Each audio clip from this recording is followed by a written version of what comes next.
Xo'p, organizmni tozalash nimaga kerak? Boshidagi savolimizga qaytamiz. Organizmni tozalash, siz agar uyingizni tozalamasdan turib, har kun mana ivirsib yotibdi uyingiz, chirigan, sasigan, bijigan narsalar uyingizda bor. Mahsulotlar, tam mevalar, hamma narsa. Lekin siz har kuni havoni o'zgartiryapsizda. Ya'ni qattiq aura, qattiq energiya turibdi, masalan, mahsulotlar hali organizmda. Deylik, bitta xonani biz organizm deb olamiz yoki butun uyingizni sizni to'liq organizmingiz deb olaylik. Va sizni xonadoningizda musorlar bor, chirigan narsalar bor, keraksiz narsalar bor, po'choqlar, yana nima, umuman olganda hamma narsani уже срог'и o'tgan va ular o'zidan badbo'y hid chiqarishni boshladi. Va siz har kuni faqat ruhim bilan ishlayapman degan insonlarni xuddi shunaqa o'xshataman men. Ruhiyatim bilan qilyapman-ku, tanani tozalash shart emas degani bu sizga soddaroq tushuntirib bersam, xuddiki o'sha chirigan narsalarni olib chiqib tashlashim shart emas xonadonimdan. Men faqat havoni o'zgartirsam bo'ldi deb eshikni, oynani ochib skvoznak qilyapsiz. Lekin ozginadan keyin eshikni, oynani yopganingizdan keyin yana u bijib o'zini sassig'ini chiqaryapti xonadan. Tushunasiz? Xuddi shunaqa sizni organizmingizda agar tozalanishi kerak bo'lgan toksinlar bor va siz hali hanuz faqat ruhiyatimni o'zi bilan ishlasam bo'ladi, bu menga mumkin emas, bu menga mumkin emas deb o'zingizni cheklovlar bilan toza, to'g'ri ovqatlanishga, toza mahsulotlarni organizmingizga ravo ko'rishga haliyam oqsayotgan bo'lsangiz, demak tabriklayman, xuddi siz uyingizdagi chiqindilarni olib chiqib ketishni tavsiya qilayotgan insonga chiqindilarga tegmanglar, ular bijib turursin, men faqat havoni o'zgartiraman, shu bilan chiqib ketadi. Havo tozalandimi, все, uy tozalandi degan kabi harakat qilayotgan bo'lasiz. Menimcha juda ham yasni tushuntirib berdim. Qo'polroq tushuntirish bo'ldi, lekin organizmingizda jonginam sizni eski mahsulotlardan qolib ketgan qoldiqlar bor. Bizni ichaklarimizni kim ichaklarni ko'rganda, ahamiyat bergan bo'lsanglar, ichaklarimizda inson ichagida shunaqa shilliq qavat bo'lar ekanki, to есть ichki qavati xuddiki gubkaga o'xshagan bo'lar ekan va hamma mahsulotlarni simib oladi o'ziga keraklisini. Kerak emas, qattiq parchalanib ulgurmagan mahsulotlar, bular hazm uchun ichak yo'liga turib chiqib ketishi kerak bo'ladi. Bizda hazm sistemi yaxshi ishlamasligi noto'g'ri ovqatlanishimizdan bo'ladi. Xo'p, men to есть to'g'ri ovqatlanaman. Men tualetga normalni borib kelaman, meni ovqatim yaxshi hazm bo'ladi. Menda qabziyat yo'q deyishingiz mumkin. Tabriklayman. Qaysidir ma'noda muammoni yechdingiz, lekin bu 100% muammoni yechdingiz degani emas. Nimaga? Biz xohlaymiz, mana tasavvur qilinglar, sizlar marli olinglar-da, 4-5 qavat qilinglar-da, bitta idishga qo'yinglar marlini va ustidan yog'lama ham to'kuring, salat ham quyuring, yog' ham to'king, qiyom to'kib ko'ring, kompot to'kib, xullas nimaiki iste'mol qilayotgan bo'lsangiz organizmingizga xuddi shu mahsulotlarni prosta anaqa maydalab ham o'tirmang-da, mayli. So'kovijmolkadan chiqarib qo'ying demoqchi bo'ldim, lekin unaqa ham qilib o'tirmang-da, shunchaki to'kuring-da. Mana shu marli sizga bir kunda qaysi ahvolga kelib qoladi. Va siz marlini ichidagi mahsulotlarni olib qo'yyapsiz-da, marlini shunchaki qo'lingiz bilan ustidan suv quyib silab qo'ydingiz. Marlidagi keraksiz bo'lgan qaysidir yog' qismlar chiqib ketdi deylik yoki tushib ketdi marlidan, lekin unga yopishib qolgan yog'lanma уже qo'lga yopishadigan darajada yoki unga yopishib qolgan shira marlidan chiqib ketadimi, siz tozalab, cho'tkalab uni yuvib, sovullab tozalamaguningizga qadar yo'g'a chiqib ketmaydi. Bu hattoki sarg'ayib, qorayib, juda badbo'y hid chiqarishgacha boradi. Nimaga shunaqa bo'ladi? Marlini biz shunchaki o'sha ichagimizdagi gubka sifatida foydalanib ko'rdik.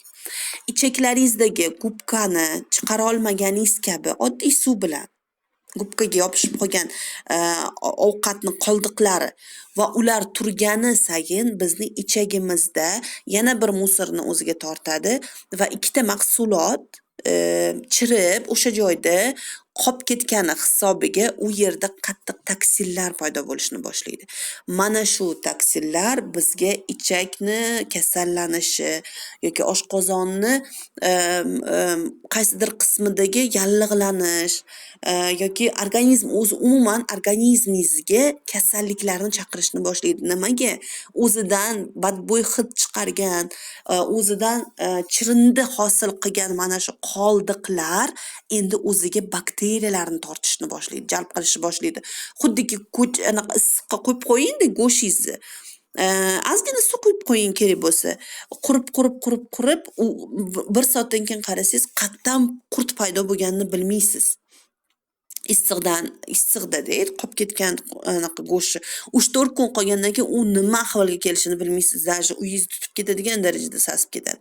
Xuddi shunaqa organizmda sasishlar hosil bo'lganda, toksinlar ko'payib ketganda sizni hattoki o'sha tualetga borganingizda sizdan seri hid kelishni boshlaydi, qanaqadir achqimtir ishqorga o'xshagan hid kelishni boshlaydi. Katta hojatga borasizmi, kichkina hojatga borasizmi farqi yo'q. Hidlanish chiqishni boshlaydi. Nafaqat hidlanish bu axlatlarimizda tabiiyki bo'lishi mumkin.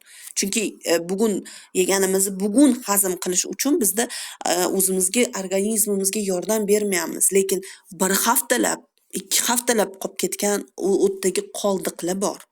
Devoriga yopishib qolgan, ichaklarning devoriga yoki oshqozon devoriga yopishib qolganda, mana shu narsalar bizga qoldiqlar, bizga hid berishni boshlaydi.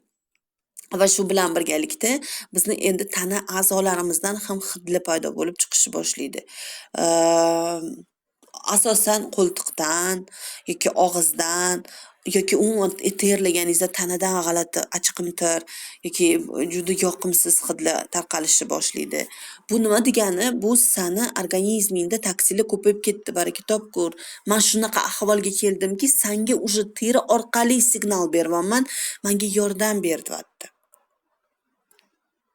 Shuning uchun men kimnidir og'zi sassa, kimnidir qo'ltig'i sassa, u insonga qarab, voy gigiyena yo'q ekan deb nima deydi, уже shunaqa fikrlamaydigan bo'lib qolganman u insonlar haqida. U insonda shunchaki organizmi haqidagi ilmi yo'q. Organizmi nimaga sasiyotgan, nimani signalni beryotgan, nimaga bunaqa hid kelayotgan. Masalan, men o'zim lichni dezodorantlardan foydalanmayman. Juda kam foydalanaman. Chunki menga ehtiyoj rostdan yo'q. Men talqlardan foydalanaman-da, конечно.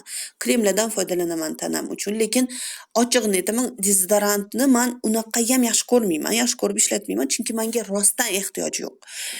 Terlash hosil bo'lmaydi yoki hid chiqmaydi. Men вроде to'la qizman-da. Nima deydi? Durkun qiz deydimi? Ponchikman-da.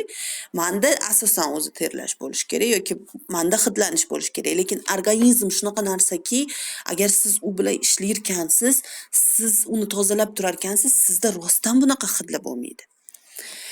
Va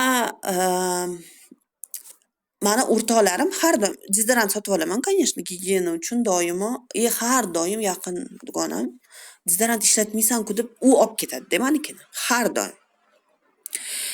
Men shunaqa insonlarni bilaman, men tan olib aytmoqchiman. Kuniga 5 mahallab dezodorantdan foydalanib, o'ziga qaraydigan, gigiyenически toza yurishga harakat qiladigan insonlar bor. Lekin ulardan badbo'y hidlar chiqadi. Va ular o'sha terlatmaydigan dezodorantlardan foydalanishga urinishadi. Faqat teriga ishlov berishni harakatini qilishadi-da. Yoki bo'lmasa o'sha soda bilan achchiq toshni ozgina aralashtirib, ozgina unga anaqa vodorod peroksid qo'shadi-da, hidlanishni yo'qotish uchun yoki tanadagi o'sha namlanishni yo'qotish uchun qo'ltiqqa surishni boshlashadi. Kstati, bu ham juda ham yaxshi retsept, qizlarjonlar, foydalaninglar. Men bir paytlar o'sha yuqtirib olganman, shunaqa hidni. U paytda litseyda o'qirdim. Oyimlar mana shu retseptni bergan. Раз и навсегда ketadi shu narsa va albatta organizm bilan ham ishlaganingizda. Va shundan keyin ular har doim mendan ko'ra organizmi, to есть qo'ltig'ini bilgani uchun hidlanishini. Ular shu narsalar bo'yicha ishlaydi o'zini ustida. Harakat qiladi shu har doim toza yurishga yoki har doim постоянно dezodorant sumkasida yurishiga. Man to'g'risini aytsam, ertalabda qilaman, lekin man 24 soat o'zimni tanam ustida ishlamayman. Ertalabda uhod qilishim mumkin bir marta, всё, undan keyin menda hammasi normalniy. Ya'ni ehtiyoj sezmayman. Kun mobaynida man voy qo'ltig'imga buni sepib olishim kerak, voy antimga buni qilib olishim kerak degan ehtiyoj menda lichni yo'q. Ya'ni ularni oqlamoqchiman. То есть gigiyenический taraflama ular tana borasida mendan ko'ra pokizroq bo'lishi mumkin, lekin ulardan badbo'y hid keladi. Nimaga? Ular shunchaki organizmini eshitishni bilmayapti.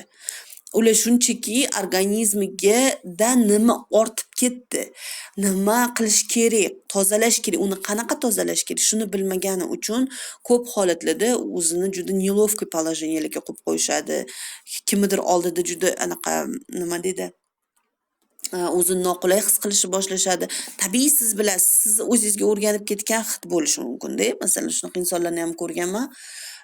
Qo'ltig'ini hidi kelayotganini даже sezmaydi, chunki постоянно o'sha hid bilan yashagani uchun burniga o'rnashib qolgan. O'ziga bilinmaydi, lekin atrofdagi insonlarga bilinadi bu narsa. Shuning uchun siz har doim agar o'zingiz yaqin do'stingiz, dugoningiz yoki sizga to'g'risini ayta oladigan do'stlaringizdan siz so'rang, "Mana g'alati hid kelmayaptimi?" Постоянно so'rashga harakat qiling. Men lichni qanchalik tanam bilan, organizmim bilan ishlashimdan qat'iy nazar har doim yaqin do'stlarimdan so'rab turaman. "Mana g'alati hid kelmayaptimi? Hidlab ko'rchi. Anaqami? Hammasi normalmi? Bugun cho'milmagandim-da, nimagadir shunaqa o'zimga неловкий bo'lyapti." Ular shunaqa o'rganib ketishgan, ular to'g'risini ayta oladi. Dadurdan terlabsan yoki bo'lmasa niyat kelmayapti. Ochiq oydin gapira oladigan albatta bitta do'stingiz bo'lishi kerak. Sizga to'g'risini ayta oladigan. Chunki siz o'zingizga sezilinmayotgan nimadir vaziyatni ular sizni ogohlantirishadi. Va mana shunaqa holatlarga tushib qolmasligingiz uchun organizmni juda ham tavsiya qilaman tozalashni. Bu paytda bizga birinchi o'rinda nimalardan to'xtashimiz kerak ayni damda?